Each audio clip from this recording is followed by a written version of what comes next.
बिस्मिल्लाहिर्रहमानिर्रहीम। अस्सलाम वालेकुम नाज़रीन, मेरा नाम है एम अफजल और आप देख रहे हैं मेरा यूट्यूब चैनल टेक्निकल टेनेड। नाज़रीन, यूँ तो दुनिया के बाहर स्पेस में बहुत सी चीज़ें ढूंढी और देखी गई हैं, लेकिन क्या आपने कभी दुनिया के अंदर की गई रिसर्च के बारे में सुना है? आज तक इस दुनिया में कितने ही सुराग किए गए, कुछ स्टडी की खातिर तो कुछ ज़ाती मुफाद के लिए। तो हम आज तक इंसान की कोशिशों ने सिर्फ हमारे प्लेनेट की क्रस्ट को ही छुआ है। अगर नहीं समझे तो सुने, अगर हमारी दुनिया एक अंडा होती तो आज हम उस अंडे के आधे हिस्से तक भी नहीं पहुँचे। अर्थ की उस क्रस्ट का असल नाम अर्थ आउटर लेयर है। तारीख के मुताबिक आज तक अर्थ की क्रस्ट में खोदने और उन सतहों तक पहुंचने की बहुत सी कोशिशें की गई हैं, जहां तक कोई नहीं पहुंचा था, क्योंकि ये कोई आसान काम नहीं था। इंतहाई ज़्यादा टेम्परेचर, ठोस चट्टानें और पत्थर रास्ते में थे। उनकी की गई कोशिशों में से एक कोशिश सबसे चकरा देने वाली है, कोला सुपर डीप बोरहोल। जी हाँ दोस्तों, ये अर्थ में अब तक का खोदा गया सबसे गहरा होल है। इसकी गहराई 12,200 मीटर है। अब ये सुन के आपके दिमाग में सवाल आ रहे होंगे कि ये इतना गहरा कैसे खोदा गया और कहाँ खोदा गया, ये कब खोदा गया था, और आखिरी सवाल कि इसके अंदर से क्या मिला। नाज़रीन, आप बिल्कुल भी परेशान ना हो, क्योंकि इस वीडियो में आपके सारे सवालों का जवाब मौजूद है। सबसे पहले ये समझते हैं कि हमारे अर्थ का अंदरूनी स्ट्रक्चर कैसा है। अर्थ के अंदर पूरी 3 लेयर्स हैं, क्रस्ट, मेंटल और कोर। नाज़रीन, सबसे पहले अर्थ में आती है हमारी क्रस्ट। ये बहुत पतली तह होती है। उसके बाद मेंटल आती है, जो कि हमारी ज़मीन के अंदर का एक बहुत बड़ा हिस्सा है। फिर सबसे आखिर में हमारी अर्थ का बीज आता है, जिसको हम कोर कहते हैं। नाज़रीन, आपने अर्थ की लेयर्स के बारे में तो जान लिया, अब उनकी गहराई के बारे में भी जान लें।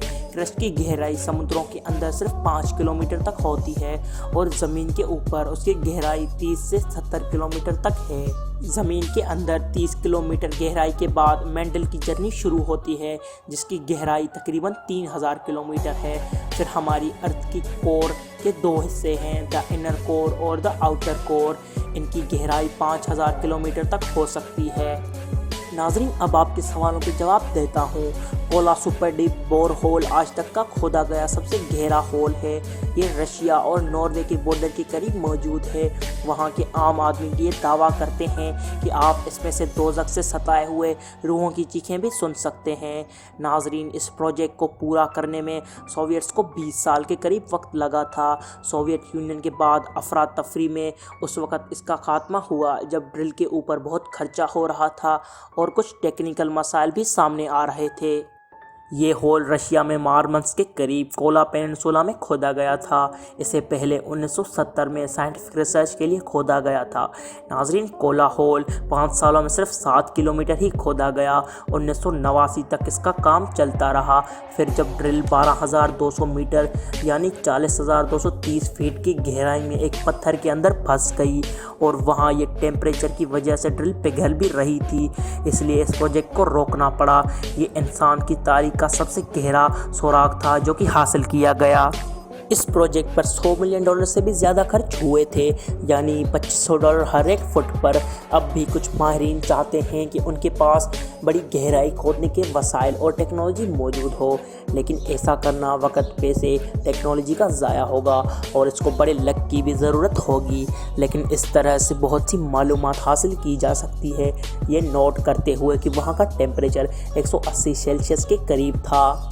अब आते हैं हमारे ज़रूरी सवाल की तरफ कि उन्होंने इससे क्या ढूंढा। माहिरीन के मुताबिक खुदाई का मकसद मुमकिन हद तक गहराई में जाना था, जो कि तकरीबन 14.5 किलोमीटर था। तो हम जब उन्हें गैर मामूली तौर पर ज़्यादा टेम्परेचर का सामना करना पड़ा, तब 7.5 किलोमीटर की गहराई में मौजूद 2 अरब साल पुराने पत्थर ऐसे लग रहे थे जैसे वो पिघल रहे हों। 180 सेल्सियस टेम्परेचर उनके अंदाजे से दुगना था। उस सतह पर पानी की चट्टानों को भी ढूंढना काबिल ज़िक्र था।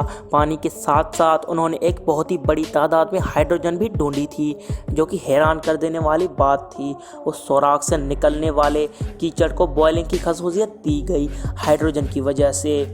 नाज़रीन, तो अब आप बताएं कि सिर्फ एक होल पे इतनी ज़्यादा रकम खर्च करना ज़रूरी था या नहीं।